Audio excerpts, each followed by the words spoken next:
বেশিরভাগ পারফিউমে অ্যালকোহল মেশানো থাকে। এসব পারফিউম ব্যবহার করে নামাজ পড়লে নামাজ হবে কিনা?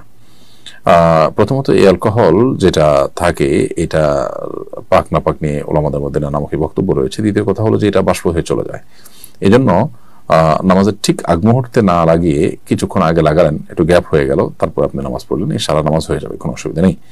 আর বিশুদ্ধ মত অনুযায়ী এটা আমাদের পবিত্রতার ক্ষেত্রে কোনো প্রকার ছেদ ফেলবে না, অর্থাৎ এটা ব্যবহার করতে পারবেন।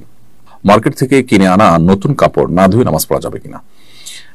নতুন কাপড় কিনে আনার পর ধোয়া ছাড়াই নামাজ পড়তে চাইলে পড়তে পারবেন, যদি সেখানে কোনো নাপাক দৃশ্যমান না থাকে।